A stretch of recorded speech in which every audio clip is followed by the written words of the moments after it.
Hi friends, എല്ലാവർക്കും മല്ലു സ്റ്റോക്കിലേക്ക് സ്വാഗതം. നേര് സിനിമയുടെ സീൻ റിയാക്ഷൻ ആയിട്ടാണ് നമ്മൾ വന്നിരിക്കുന്നത്. സിനിമ ഞങ്ങൾ തിയേറ്ററിൽ പോയി കണ്ടതാണ്. നമ്മുടെ വരാപ്പുഴ തിയേറ്ററിലാണ് കണ്ടത്. ഇല്ല, എറണാകുളത്ത് നമ്മൾ ആ സമയത്ത് എനിക്കൊന്ന് ഞങ്ങൾ 4ാമത്തെ 5ാമത്തെ ദിവസം കണ്ട് ഈ സിനിമ. അതും വർക്കിംഗ് ഡേയിലാണ് നമ്മൾ നോക്കിയത്. വർക്കിംഗ് ഡേ നോക്കിയിട്ട് എറണാകുളത്ത് ഒറ്റ തിയേറ്ററിൽ ടിക്കറ്റ് കിട്ടാത്തതുകൊണ്ട് നമ്മൾ വരാപ്പുഴയിൽ പോയി അവിടെ പോയി കണ്ടതാണ്. അപ്പം അന്ന് തന്നെ നമ്മൾ ഇതിനകത്ത് സീൻസ് ഒക്കെ കണ്ടപ്പോൾ തന്നെ ഞങ്ങൾ പറഞ്ഞായിരുന്നു ഇതിനകത്ത് നമുക്ക് ഈ സീൻസ് ഒക്കെ നമുക്ക് OTT വരുമ്പോഴത്തേക്ക് റിയാക്ഷൻ ചെയ്യണമെന്ന് പറഞ്ഞാണ്. അപ്പൊ അങ്ങനത്തെ ഒരു നമുക്ക് ആദ്യം ഇഷ്ടപ്പെട്ട ഒരു സീനാണ് എന്ന് വെച്ചാൽ ലാലേട്ടന്റെ ഇപ്പോഴത്തെ പെണ്ണുങ്ങൾ ഇങ്ങനെയല്ല എന്ന് പറയുന്ന ഒരു സീനുണ്ട്. അത് കിടിലൻ സീനായിരുന്നു. ആ ഒരു സീൻ ഞങ്ങൾ തിരഞ്ഞെടുക്കാൻ കാരണം എന്ന് വെച്ചാൽ ആ തിയേറ്ററിൽ ഞങ്ങളുടെ അന്ന് കണ്ടുകൊണ്ടിരുന്ന പ്രേക്ഷകർ എന്ന് പറഞ്ഞാൽ കൂടുതൽ ഫാമിലി ഓഡിയൻസ്, അധികം കയ്യടികളോ കാര്യങ്ങളോ ഒന്നും ഇല്ലാതെ സൈലന്റ് ആയിട്ട് സിനിമ കാണാൻ വന്നിരുന്നവരായിരുന്നു. അപ്പൊ ഞങ്ങൾക്ക് അങ്ങനെ കാണുന്നത് ഭയങ്കര ബുദ്ധിമുട്ടല്ലേ. നമുക്ക് ഇച്ചിരി ചിരിക്കണം, കൈയടിക്കണം അങ്ങനത്തുള്ള സിനിമ ആണ് ഞങ്ങൾക്ക് കൂടുതൽ ഇഷ്ടം. അപ്പൊ ഈ ഒരു സിനിമ ഇങ്ങനെ ലാലേട്ടനെ കാണിച്ചപ്പോലും അധികം കയ്യടികളോ ഒന്നും അവിടെ വന്നിട്ടില്ലായിരുന്നു. പക്ഷെ ഈ ഒരു സീൻ വന്നപ്പോഴത്തേക്ക് തിയേറ്റർ ഫുള്ള് കയ്യടി, അമ്മാതിരി ഒരു സീനായിരുന്നു. ഇതിനകത്ത് ഒരുപാട് സീൻസ് അങ്ങനെ ഉണ്ട്.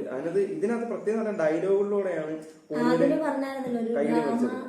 ഒരു ഇമോഷണൽ ഡ്രാമ എന്നുള്ള രീതിയിലാണ് ഈ ഒരു ചിത്രം പറഞ്ഞത്. അത് കറക്റ്റ് ആയിട്ട് തന്നെ നമുക്ക് ഇമോഷണലി ക്ലൈമാക്സ് വരുമ്പോഴത്തേക്കും നമ്മുടെ കണ്ണ് നിറഞ്ഞു പോകുന്ന രീതിയിലായിരുന്നു. അത് മാത്രമല്ല ഈ ഒരു സിനിമ എനിക്കൊന്ന് ഒരുപാട് പ്രേക്ഷകർ കണ്ടു, അത്രയും കളക്ഷൻ കിട്ടി. പക്ഷെ ചെറിയൊരു സീൻ പോലും ആരും നെഗറ്റീവ് പറയാത്തൊരു ഒരുപാട് സിനിമകൾ നമ്മൾ കണ്ടിട്ടുണ്ട്. പലതും നെഗറ്റീവ് പറയുന്നെങ്കിലും ഇതിനധികം നെഗറ്റീവ് പറയാതെ ഒരു പടമായിരുന്നു. ഞങ്ങൾക്ക് ഒരുപാട് ഇഷ്ടപ്പെട്ട സിനിമയായിരുന്നു. അപ്പൊ എന്തുവരെ നമുക്ക് ആ ഒരു സീൻ കണ്ടു നോക്കാം.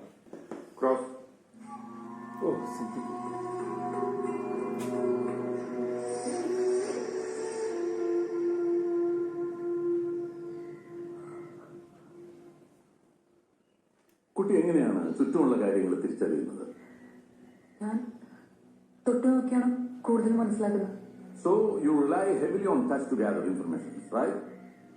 അതെ, എന്റെ ജീവിതത്തിലും എന്റെ ആർട്ടിലും touch plays a crucial role. Okay, then let's talk about your art. 2ാം അച്ഛനിൽ നിന്നാണല്ലേ സ്കൾപ്ചർ ചെയ്യാൻ പഠിച്ചത്? അതെ. എങ്ങനെയാണ് 2ാം അച്ഛൻ സ്കൾപ്ചർ ചെയ്യാൻ പഠിപ്പിച്ചത്? ചോദ്യം മനസ്സിലായില്ല. എന്നാ പിന്നെ കുറച്ചുകൂടി വിശദമായിട്ട് ചോദിക്കാം. അങ്ങോട്ടും ഇങ്ങോട്ടും തൊട്ടു നോക്കിയിട്ടൊക്കെയാണോ ഈ സ്കൾപ്ചർ ചെയ്യാൻ പഠിപ്പിച്ചത്? It's offensive, sexually coloured remarks. ചോദ്യത്തിലെ അശ്ലീലത, ദ്വയാർത്ഥം. പ്രതിഭാഗം വക്കീൽ IPC 354 പ്രകാരമുള്ള കുറ്റമാണ് ചെയ്യുന്നത്. കോടതി മുറികൾ ഇരകൾ കന്യം നിൽക്കുന്ന ഇത്തരം നീച വിചാരണകൾ കൊണ്ടാണ്. കേസുമായി ബന്ധപ്പെട്ട് കേസിന്റെ യഥാർത്ഥ വസ്തുത പുറത്തു കൊണ്ടുവരാനാണ് ഈ ചോദിക്കുന്നത്. ഡിഫൻസ് കൗൺസിൽ സംഭവവുമായി ബന്ധപ്പെട്ട ചോദ്യങ്ങൾ ചോദിച്ചോളൂ. Confine to facts in issue. Yes your honour. കുട്ടിക്ക് അന്നത്തെ ദിവസം ഒന്ന് ഓർത്തെടുക്കാൻ പറ്റുമോ? ഒന്ന് ശ്രമിച്ചു നോക്കൂ. ഇത്രയും ട്രോമാറ്റിക് മൊമെന്റിൽ പ്രതിയുടെ മുഖത്തൂടെ അത്രയും സമയം ഇങ്ങനെ തലോടിക്കൊണ്ടിരുന്നു എന്നൊക്കെ പറയുന്നതിൽ ഒരു അസ്വാഭാവികതയില്ലേ? റേപ്പ് പോലൊരു ആക്ടിൽ അങ്ങനെ തലോടാനൊന്നും സാധിക്കില്ല. പേടിച്ച് നിസ്സഹായ അവസ്ഥയിലായിരുന്നു ഞാൻ. ഓക്കെ, പ്രതി ആണെന്ന് തിരിച്ചറിയാൻ ആ ഒരൊറ്റ വഴി മാത്രമേ ഉള്ളൂ. ഞാൻ തിരിച്ചറിഞ്ഞു. I turned my pain into art. Oh, you turned your pain into art. Good. എന്നാ പിന്നെന്താ ഇങ്ങനെ ഒരു സാധ്യതയെ കുറിച്ച് ആദ്യമേ പോലീസിനോട് പറഞ്ഞില്ല? അത് പറയൂ. അത് ഞാൻ അതിന്റെ അർത്ഥം അങ്ങനെ ഒരു സ്കൾപ്ചർ നിങ്ങൾ ഉണ്ടാക്കിയിട്ടില്ല. ഞാൻ ഉണ്ടാക്കി നിങ്ങൾ പറഞ്ഞാൽ പോരാ. നിങ്ങൾ ഉണ്ടാക്കി എന്നുള്ളതിന് എന്ത് തെളിവാണ് കോടതിയിൽ ഹാജരാക്കിയത്? This is an attempt to discredit the victim. You continue.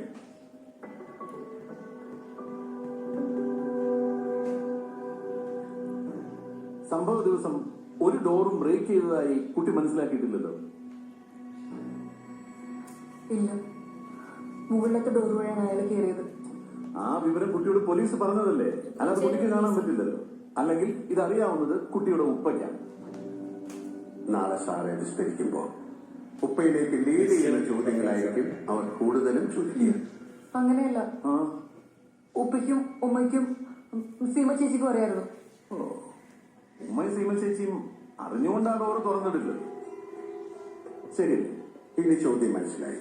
പക്ഷെ ഉത്തരം പറയാൻ സമയം വേണമെങ്കിലും ചോദ്യം മനസ്സിലായില്ല എന്ന് പറയാം. ചോദ്യം മനസ്സിലായില്ല. ഈ ചോദ്യം മനസ്സിലാക്കാൻ എന്താ ബുദ്ധിമുട്ട്? അറിഞ്ഞുകൊണ്ട് ഉമ്മയോ സെർവന്റോ ആ ഡോർ ഒരിക്കലും തുറന്നിട്ടില്ല. ശരിയല്ലേ? ആരും തുറന്നിട്ടില്ല. ഒരു നോട്ടം.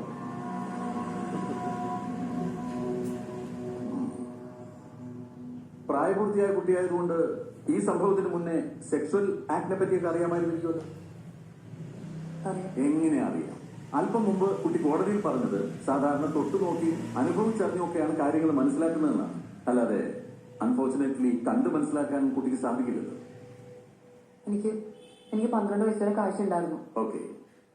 സ്കൂളിൽ പഠിക്കുമ്പോൾ തന്നെ എനിക്ക് സെക്സ് എഡ്യൂക്കേഷൻ കിട്ടിയിട്ടുണ്ട്. ഓ ഗുഡ്. പെൺമക്കൾ പ്രായമായാലും അച്ഛനമ്മമാർക്ക് അവരോടുള്ള സ്നേഹം പ്രകടിപ്പിക്കുന്നതിൽ തെറ്റൊന്നുമില്ല അല്ലേ? ഇല്ല. ഇല്ല. കുട്ടിക്ക് കാഴ്ചശക്തി ഇല്ലാത്തത് കൊണ്ട് തന്നെ കുട്ടി അച്ഛനോടുള്ള സ്നേഹം പ്രകടിപ്പിക്കുന്നത് കൈകൊണ്ടായിരിക്കും അല്ലേ? ആ,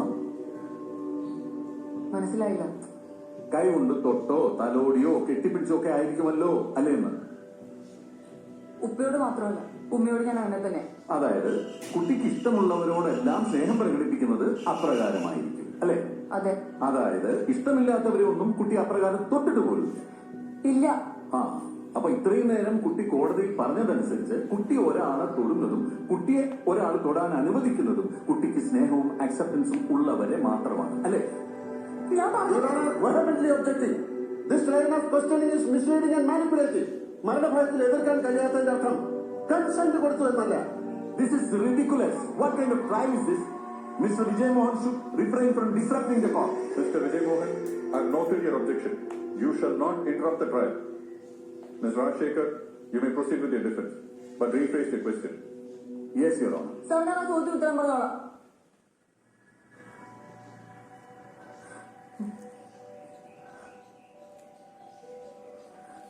ഞാൻ ഒരാളെ തൊടുന്നതും മറ്റൊരാളെ തൊടാൻ അനുവദിക്കുന്നതും സ്നേഹവും അക്സെപ്റ്റൻസും വരുമ്പോൾ മാത്രമാണ്. പക്ഷെ അങ്ങനെ റേപ്പ് ചെയ്തപ്പോൾ ഞാൻ എതിർക്കാതിരുന്നത് ജീവഭയം കൊണ്ടാണ്. അത് കൺസെന്റ് അല്ല. കൺസെന്റ് കാര്യം വ്യാഖ്യാനിക്കാനും ശ്രമിക്കേണ്ട.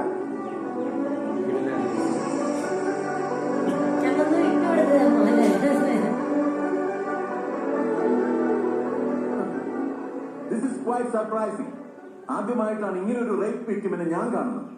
ഒരു റേപ്പിനിടയ്ക്ക് അക്ഷോഭ്യയായി അയാളുടെ മുഖത്ത് തലോടുക, എന്നിട്ട് ഒരു കൂസലുമില്ലാതെ കോടതിയുടെ മുമ്പിൽ വന്ന് ഇങ്ങനെയൊക്കെ വിളിച്ചു പറയുക. യുവർ ഓണർ, ഇവിടെ ഒരു റേപ്പ് നടന്നിട്ടുണ്ടോ എന്ന് പോലും പരിശോധിക്കേണ്ടിയിരിക്കുന്നു.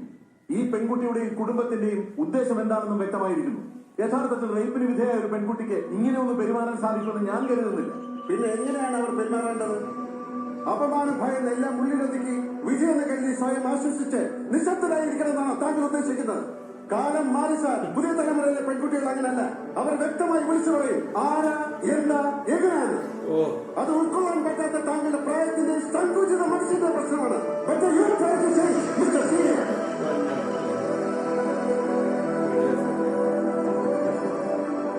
No further questions, Your Honor.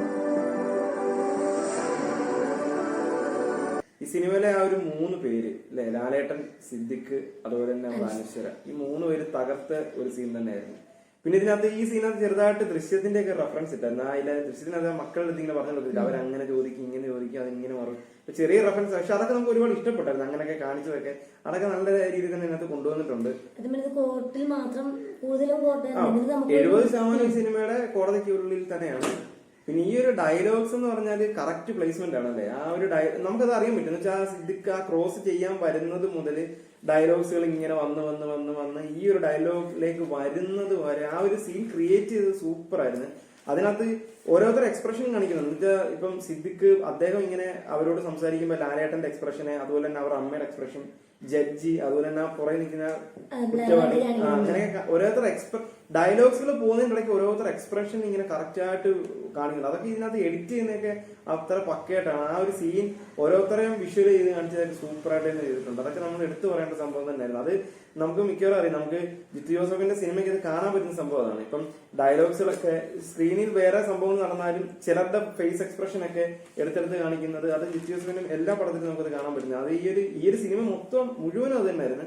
അത് അടിപൊളിയായിട്ട് തന്നെ കാണിച്ചിട്ടുണ്ട്. ആ ലാലേട്ടനൊക്കെ ഇടയ്ക്കിടുന്ന എക്സ്പ്രഷൻ ഒക്കെ നല്ലൊരു സ്വതന്ത്രന്റെ സിദ്ദിഖിയുടെ അല്ലേ അടിപൊളിയായിട്ട് തന്നെ കൊണ്ടുവന്നിട്ടുണ്ട്.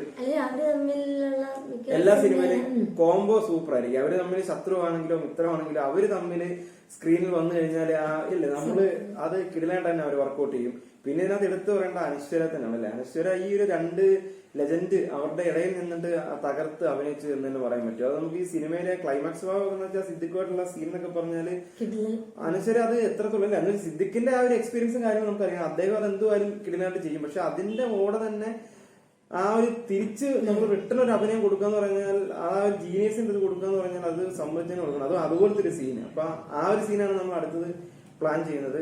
അപ്പൊ എന്തുമായാലും ഈ സീൻ കഴിഞ്ഞു. അപ്പം മറ്റൊരു എപ്പിസോഡുമായിട്ട് നമ്മൾ പറഞ്ഞ ക്ലൈമാക്സ് സീനായിട്ട് വീണ്ടും കാണാം എന്ന് പറഞ്ഞുകൊണ്ട് നിർത്തുന്നു. Okay, by.